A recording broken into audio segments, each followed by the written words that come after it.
Hi everyone, welcome back to this channel. Today we have another episode and I hope you will enjoy it.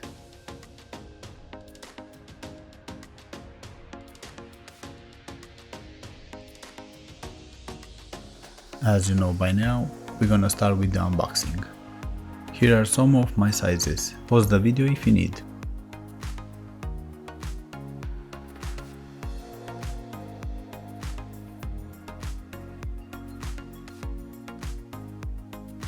Here we can see both of them, and as always we're gonna start with the left foot. Today we see another option for the black color, and I think some of you will like this colorway. I had a bit of hard time to catch this colorway from the midsole because this mint, metallic mint, it's hard to catch with the camera, and this is the best I can do. It's very similar with the original color.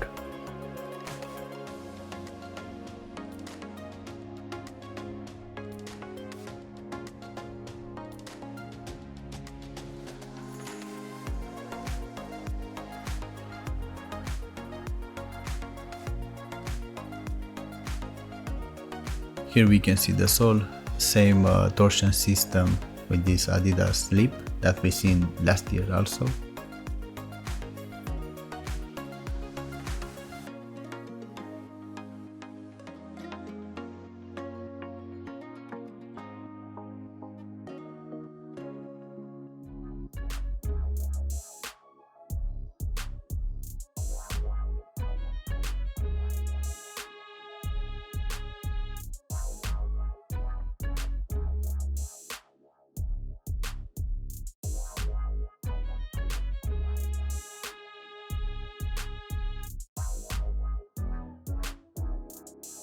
Here I'm checking a bit this midsole, hoping like always that I will find a bit more softer one. It was not the case. They are exactly like the other Ultraboost 22 that we've seen so far. They are a bit more rigid in comparison with the Ultraboost that we've seen before of 2021 when they start to change and they have this more rigid midsole. Here we can see the insole. This the typical one from 2022.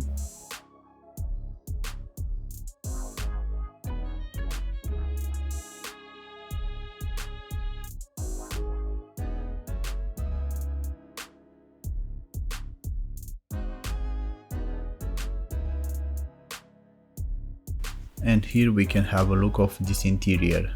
Like I said before in other videos, the footbed changed. Now is this textile material reinforced with some synthetic fibers. This one is much harder for our feet. I don't like it. I don't know. I don't understand why they change it. It doesn't make sense using something harder for your feet, but this is what it is. We can see on the back of the logo that we can find on the tongue. They have like a padded zone. This will help you to not feel too much those laces pushing into your instep.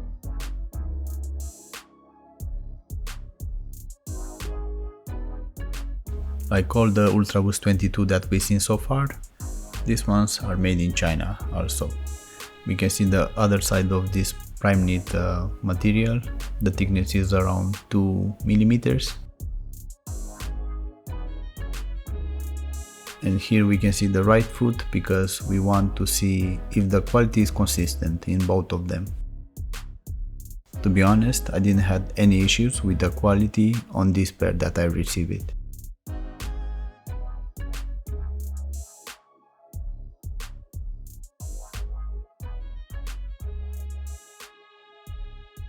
And we can see here the labels attached. They are the same like in all the Ultraboost that we've seen so far. You can pause the video if you are interested to read something.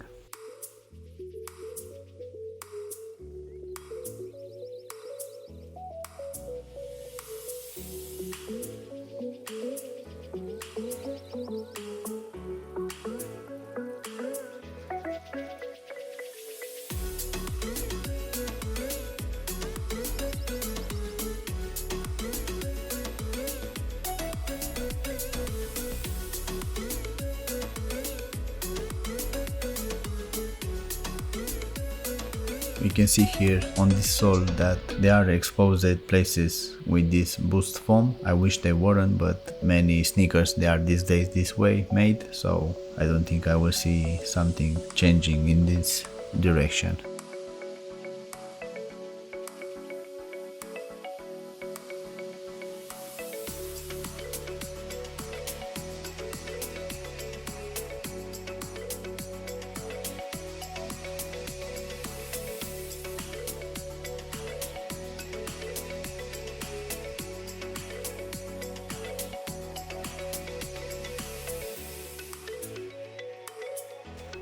Again, here we can have a closer look of this footbed.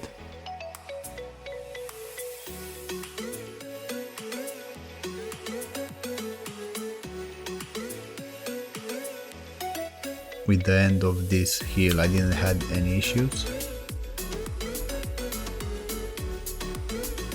And we can see here the size of these laces and a bit better this prime knit upper. On these laces, the elasticity I think is the ideal one. I like them the way they are.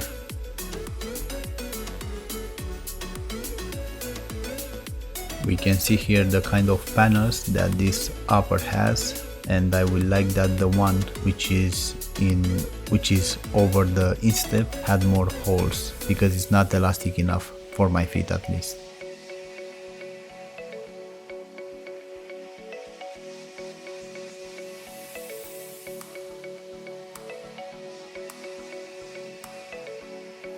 And here we can see the problem that I have with them this year. They made this protuberance on the cage, and I can feel that protuberance in my instep when I'm trying to do the lacing a bit tighter.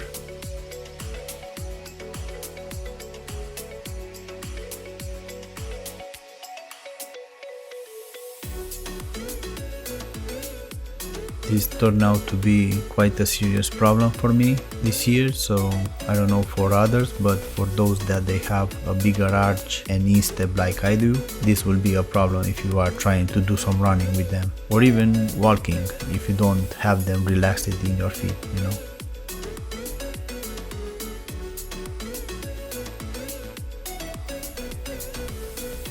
We can see here how airy is this panel, which is over the toe box. I think the elasticity is great on them right there, and I wish on the instep would have been exactly the same. It should be that way, at least in my opinion.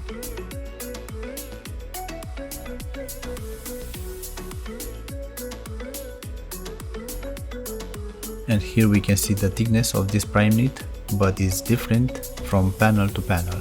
Here I decided to measure this sole because I want to give you an idea how is the footprint on them and how is the stability because of that. On this particular pair I didn't have any issues with the stability because they are wide enough on the forefoot or the heel.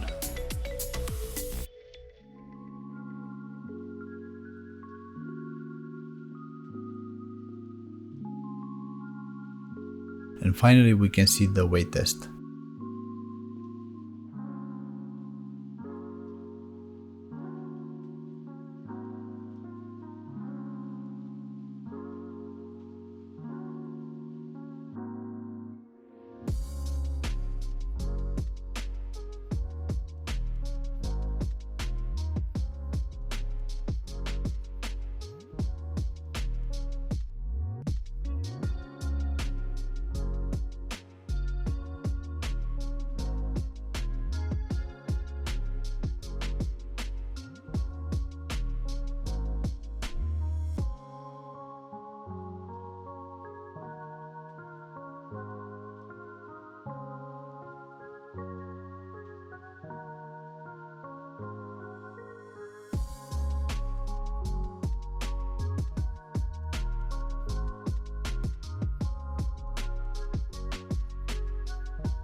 In the shot we can see the models that we tried so far this year from Ultraboost 22, and I will add more over time.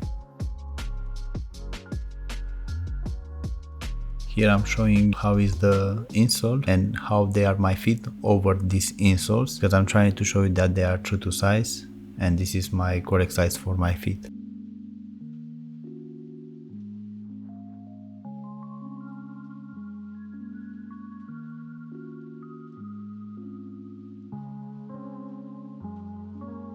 Here I'm using the rule of thumb because this is a good way to test if they are good for your feet or not when you don't have other tools. Normally it's better to do it in the evening after 8 or around that hour, because then you'll get the correct values for your feet. And finally we can see some unfit shots with them. Here you have the chance to see the kind of instep that I have and the arch that I have.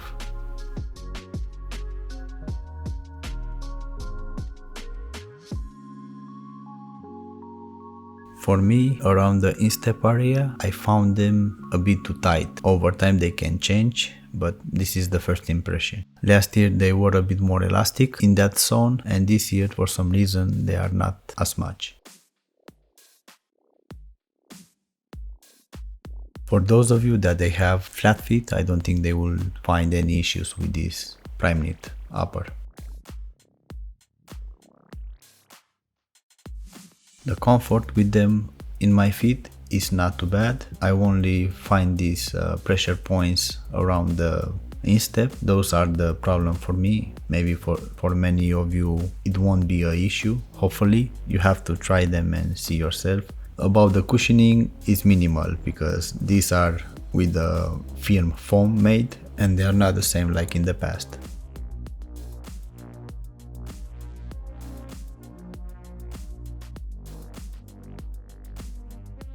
And finally we can see here some unfit shots from a lower angle. Here you can see better the kind of cushioning that they have because I'm flexing this midsole. The cushioning is minimal because for the kind of foam that they have, they should have been great in your feet. And I don't feel that because the foam is too firm made this year.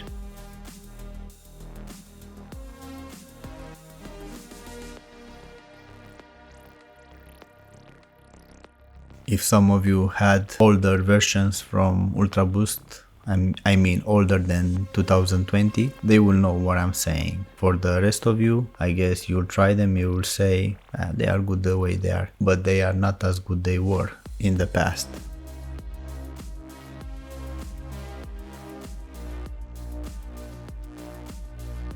So I think it came the time for pros and cons. Well, for pros, in general, they have plenty of colorways. You always find something to choose, no matter what is your taste. They have plenty of them. Other thing will be the build quality. Overall is good enough, I guess. And this will be it for the pros. For the cons, well, like I said, they don't have enough cushioning, for my taste at least. Around the instep I have problems with the prime knit because it's too tight.